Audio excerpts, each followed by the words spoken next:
పాతబస్తీ భాగ్యలక్ష్మి అమ్మవారిని కేంద్ర మంత్రి బండి సంజయ్ దర్శించుకున్నారు. హేళన చేసిన వాళ్లే భాగ్యలక్ష్మి అమ్మవారిని దర్శించుకుంటున్నారని, ప్రపంచానికి భాగ్యలక్ష్మి అమ్మవారి శక్తి చాటి చెప్పే అవకాశం రావడం తన అదృష్టమని అన్నారు.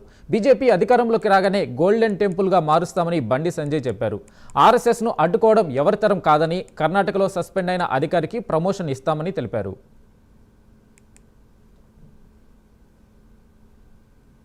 ప్రపంచ వ్యాప్తంగా అమ్మవారి శక్తిని చూపెట్టేటువంటి అదృష్ట అవకాశం నాకు వచ్చింది. గతంలో అన్నారు చాలా మంది, బండి సంజయ్ పాత బస్తువై భాగ్యలక్ష్మి అమ్మవారు లేనేలేదాడా, కొత్తగా సృష్టించిర్రు, ఇండియా పాకిస్తాన్ కొట్టాడ పెట్టిస్తుండ్రు బండి సంజయ్ అని చెప్పి బీఆర్ఎస్ పార్టీ వాళ్ళు అన్నారు, కాంగ్రెస్ పార్టీ వాళ్ళు అన్నారు. ఎవరు విమర్శించిర్రో, ఎవరు ఆ తల్లిని హేళన చేసిర్రో, ఎవరు ఆ తల్లి సన్నిధానాన్ని హేళన చేసిర్రో వాళ్ళే వచ్చి ఇలా అమ్మవారిని వేడుకుంటున్నారంటే అమ్మవారి శక్తి ఏందో ఇప్పుడు తెలుసుకున్నారు వాళ్ళు.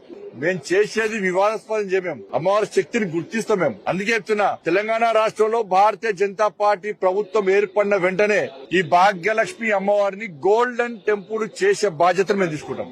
100% గోల్డెన్ టెంపుల్ అమ్మవారిని చేస్తాం.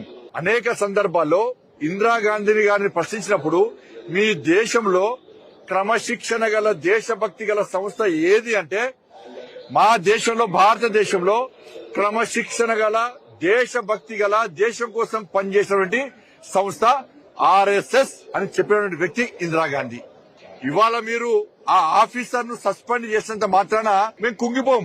నెక్స్ట్ కర్ణాటకలో వచ్చేది భారతీయ జనతా పార్టీ ప్రభుత్వం. మీరుండేది ఇంకా 2.5 సంవత్సరాలే. మీరు సస్పెండ్ చేస్తే రేపు భారతీయ జనతా పార్టీ ప్రభుత్వం వచ్చిన తర్వాత 2.5 సంవత్సరాల జీతం ఇస్తాం ఆయనకు.